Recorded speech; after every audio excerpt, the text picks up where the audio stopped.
Hello everybody and welcome back to another episode of The Push with Nick and KP. I'm KP and here today we're going to be running through a SmackDown recap. This is the Friday, March 27th edition of the show, live from the PPG Paints Arena in Pittsburgh, Pennsylvania. We're going to be going through everything as we normally do, breaking down the night, going through from start to finish, discussing everything that happened. So let's open things up with our first segment of the evening, and that would be Randy Orton. He would kick off the show looking back to his contract signing a couple of weeks ago with Cody Rhodes and that vicious, malicious attack that he followed with afterwards. He would say how Cody told him on that night to be the best version of himself, and now that he's kept that version of Randy locked away for quite some time, probably a good few years, he says. He says the voices in his head aren't the problem, though. It's actually the voices of everybody else that's causing him problems. He's then interrupted by Matt Cardona, who just essentially charges down to the ring, sort of like a fast-paced walk, heads into the ring with a microphone in hand, doesn't actually use the microphone in the conventional way, though. Instead, gets into the ring, smashes against the head of Randy Orton, and things get a little bit heated between the two men. Before then, we end the segment with basically just Matt Cardona staring down at Randy, who is now at ringside. More on that later on in the show. Basically, there's a bit of a back and forth backstage and stuff with Randy Orton and Nick Aldis, and a match does get eventually announced for the main event of the show, and that would be Randy Orton one-on-one with Matt Cardona. So going off from that segment then into our first match of the night, this will see the Bella Twins taking on the team of Charlotte Flair and Alexa Bliss. And before the match takes place, both teams are in the ring ready to go. Before then, we see the irresistible forces of Nia Jax and Last Legend, the tag team champions. They come on down to the ringside area, basically with Nia starting up first, saying that there's still time to buy tickets for when they defend their titles this coming Monday against Bayley and Lyra on Raw. Last Legend then weighs in, saying how fake Charlexa's friendship really is. And then the Bellas are basically essentially just washed. Little quick summary there. She says that herself and Nia are here to stop the show from dropping down in quality too much before then they take a seat at ringside. The matchup does take place then between the Bellas and Charlotte and Alexa.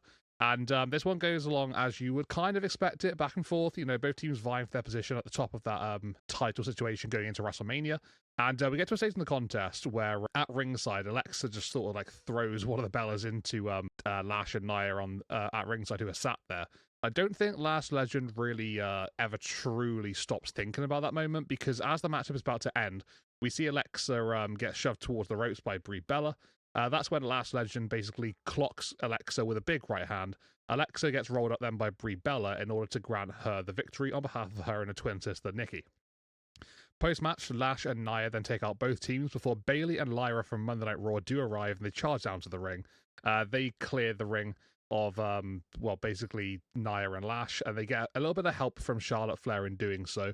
And then we have a bit of a kind of awkward, maybe a little bit of a confrontational sort of situation between the three other teams there involved in this tag team situation, and they sort of all just like stare down the champions at the end, and they have a bit of a back and forth between the four of them. You can definitely see it's a little tense for sure, but yeah, regardless of the fact, there's a lot of teams vying for position at the top of the women's tag team division, and we're going to get that tag team championship matchup on Monday between Bayley, Lyra, and the Irresistible Forces. But a win here for the Bella Twins, big victory for them.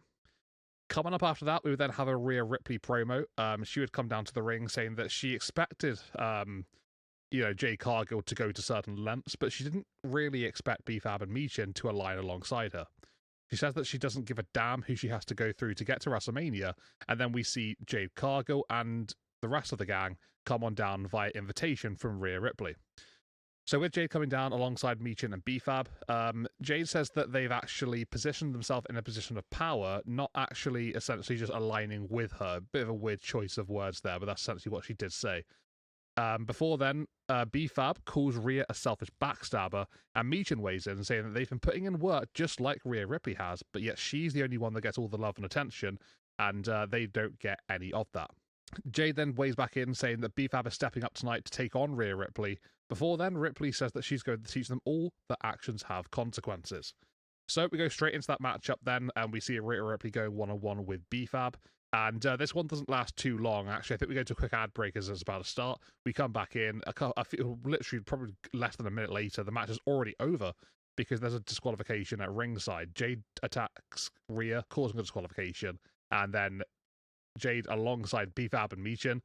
They take out Ripley in the ring. They lay out a beatdown on Rhea Ripley, and then they stand tall to end the segment. So yeah, the trio here sort of starting to get into a little bit of a rhythm with each other, laying out the number one contender for that WWE Women's Championship.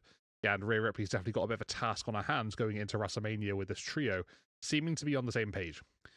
Coming up after this, we would have a 1-1 matchup between Jelly Roll and Kit Wilson. Before we do get into that matchup, we do see Kit coming into the ring after just having previously been cursed by Danhausen, so you can probably already understand where this is going.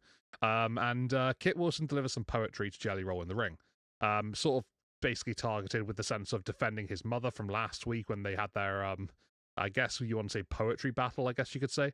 And yeah, that's just before the matchup does take place. Only a quick little thing, but then we do go into the matchup, and it's very even. It's a very even contest, very back and forth. Jelly Roll gets a lot of offense in, as does Kit Wilson. And it's seeming like both men essentially want to take shortcuts in this one. The poetry book is there. Both men try to use it on a couple of occasions, and they end up missing each time. And then it gets to a situation where Jelly Roll is able to actually hit Kit Wilson with a choke slam after a little bit of back and forth, avoiding attacks and whatnot. And with that choke slam, Jelly Roll covers Kit Wilson to get the 1-2-3 and to defeat him one-on-one, which is a very big shock for obviously himself. You can see in that photo on the bottom right corner there that he's absolutely flabbergasted with that result. But yeah, I guess because of the Danhausen curse, I guess that's probably what they were going with there. The curse essentially assisted the victory here for Jelly Roll. So from one half of SmackDown, then going into our second half, we would kick things off with a United States Open Challenge contest. This would see Carmelo Hayes put his gold on the line against a random opponent, and out would come Samizayn. And yeah, this would be an opportunity for him to get his second US title reign. This would be a really good match. You know, thoroughly invested in this one. Obviously, big Samizayn fan myself. And yeah, both men really went, you know, just out there and just absolutely killed it, put on a really good showing. Carmelo just continues to impress every single week, and Sammy's one of those guys that, you know, you're going to get a good match of, you know, 9 times out of 10.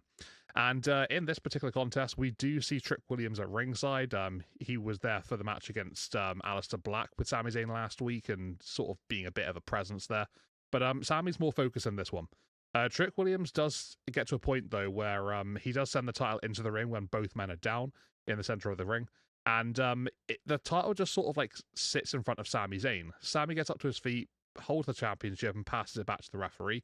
And then Mello essentially tries what looks maybe like he could be trying for a roll-up, ends up shoving Sami towards the apron where Trick is, who possibly attempts to punch Sami. It doesn't look like he tries very hard to hit Sami. It just looks like he's just throwing a punch out and just seeing who he hits. And Sami does duck underneath there, and it ends up hitting Carmelo Hayes instead.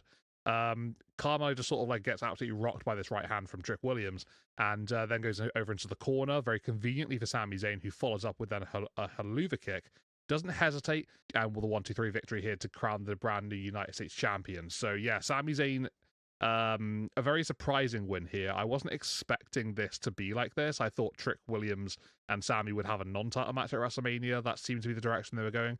But yeah, now obviously with the US title on the being in the clutches of Sami Zayn. Previously in the night, Nick Aldis actually said to Sami that he didn't have anything for him on the Mania stage, but Trick Williams, he said he did. So the match after this is announced between Sami and Trick for that US title at WrestleMania. I'm guessing the plan was, you know, in the sort of logistical stance here, that Trick was going to be going one-on-one with Carmelo Hayes for the US title. So now that that's not happening, we're replacing Carmelo with Sami. So yeah, it's a weird one. I'm one of Sami's biggest fans, and this is a strange choice. I'd be more open to this one if we do see Carmelo Hayes involved in this, maybe a triple threat contest. I'd be happy with that. But yeah, to have Sami come on in and take the title off of Carmelo, who did such a great job, obviously going into WrestleMania and the last few months with that championship, I do feel maybe it's a bit of a slap to the face. So yeah, it's hard to really wrap my head around this one. But as things stand, it's going to be Sami Zayn versus Trick Williams for the US Championship. Coming up after that, we would have a promo. Jacob Fatu heads to the ring, and he is banged up. We saw Drew McIntyre in a very similar situation earlier on the night, being interviewed by Kathy Kelly. And yeah, both men are really sort of like nursing the effects of their massive brawl on last week's SmackDown. Jacob says that no matter what Drew thought would keep him down, it won't work. He says he's still standing, and as long as he's still breathing, he's going to dog walk McIntyre. We see then Drew come on down to the stage very quickly, and he says that Fatu isn't the victim that he thinks he is, but instead, he himself is the victim. Drew says that ever since Jacob Fatu has come back, he's stolen everything from him. That goes from the championship to a WrestleMania matchup and all the in-between situations and scenarios. We get to a bit of a stage there where Drew tells Jacob to look him dead into his eyes before then telling Jacob Fatu directly, screw your kids. This is after a bit of back and forth between the both of them saying that they've taken food off of their families' tables and stuff and taken, food away from them as well. So for Drew to basically say, screw your kids, that sort of like turned the intensity up a little bit. Jacob does try to go out the ring and go up towards McIntyre's on the stage, but then we introduce Nick Aldis to the situation. He comes out and he basically prevents the two from getting their hands on each other. Jacob Fatu immediately seeing Nick and just stopping in his tracks on the apron. So Nick goes on to say that although they're not fit right now, they probably will be by WrestleMania. So here's what's going to happen. He announces a one-on-one matchup between the two on the Mania stage, and that will be in an unsanctioned match. So basically anything goes. The referee's only there to call for a finish via submission or pinfall, and they can do whatever the hell they want to each other, and WWE will not be responsible for those actions. So yeah, definitely a fitting match choice. Loving the stipulation. Looking forward to seeing that match take place because this is a very heated feud, and is absolutely what they deserve based on what they've done so far. Coming up after that, we would have a one-on-one matchup between Giulia and Tiffany Stratton. I initially thought this one was for the Women's United States Championship. Turns out it wasn't. This is a non-title match. And yeah, this would be an opportunity for Tiffany to basically cement her spot as a, rightful contender for that US Championship going into WrestleMania. Giulia, though, does get the victory here in this matchup, and we see that's courtesy of Kiana James. Kiana distracts Tiff, who is looking for her prettiest moonsault ever. Tiff, just sort of like staring down at Kiana, just watching her, does eventually shake herself out of it and does attempt that move. But she then gets caught by the knees of Giulia, who gets those knees up to the midsection of Tiffany, and then she just basically rolls over into a cover and pins Stratton 1-2-3 to get a win here. So the United States Champion gets the dub and puts Tiffany Stratton away. A little bit of a momentum sort of staller here for Stratton. Yeah, I'm not sure what they're doing with this one now, because that seems to be the direction, but with a loss, yeah, I'm not sure what the plan is. We'll have to wait and see. I'm sure there's going to be some sort of way she's going to stay involved with the situation, but for now, Giulia with a win, and that's a very important one. So we will go into our main event coming up after that, and this will be the matchup I said about earlier on with Randy Orton and Matt Cardona. This is a Randy Orton that is absolutely savage and just destructive is the right way to put this, I think. He literally destroys Matt Cardona throughout this entire matchup. I think maybe Matt hits one or two moves, including a Rough Rider at one point, to be fair, getting a very close 1-2 on the pinfall attempt there. But besides that, though, yeah, the matchup is basically just Randy battering the injured wrist and arm of Matt Cardona in several different ways, around ringside, in the ring post, all that kind of stuff. And yeah, he just continues to just lay out the absolute dismantling brutality onto Matt's arm. Haven't seen anybody really target like one body part specifically this much in quite a long time, but it was a very cunning plan from Randy Orton. He eventually puts Matt Cardona away, hits an RKO, just putting him out of his misery, and gets the 1-2-3 in this matchup. Post-match, we do see Cody Rhodes arriving to the arena before then marching down towards the ring. Cody and Randy end up brawling for quite some time, with security and officials attempting to separate both men. Jelly Roll eventually does get into the situation because obviously he's good friends of both men, I guess you could say. And he comes into the ring trying to play that peacekeeper role. And for his efforts, he gets an RKO from Randy Orton. Randy then heads up the ramp as Cody checks on Jelly Roll, and that would be the end of the show. So this was an interesting SmackDown. It was one that was very heavily presenced by Jelly Roll himself. He was in so many different segments here. So yeah, quite fascinating to see why he was so, I don't know, pivotal to the show. But yeah, he was involved in a lot. Probably had more screen coverage than probably most superstars on the show, which is quite fascinating to me here. But a lot of things going on here. We had a brand new United States Champion crowd in the men's division of Sami Zayn. Obviously with, WrestleMania things heating up, Drew McIntyre and Jacob Fatu, that massive announcement for the unsanctioned match, which is going to be great, I'm sure. Rhea Ripley continues to battle against B-Fab, Michin, and obviously Jade Cargill. And yeah, the Bella Twins, getting a victory for themselves in the very sort of like competitive scene for the Women's Tag Team Championships. There's a lot going on here. That's like a quick summary as fast as I can here, really. But let us know what you thought of this one, guys. Did you like SmackDown? Do you think it was maybe a little bit disappointing? We're getting close to WrestleMania season, so there are a lot of contrasting opinions right now. But yeah, what were your thoughts on the show overall? Let us know in the comments what you thought, whether it's good or bad. We'd love to hear exactly what you're thinking. This has been The Push, though, with Nick and KP. If you liked what you saw here, consider hitting a like on our video, subscribing to our channel, and keeping up with future releases coming out very, very soon. We're always releasing content here at The Push. It's a busy season, lots of wrestling things to cover. But for now, that's all we got for today. Take it easy, everybody, and we'll see you next time.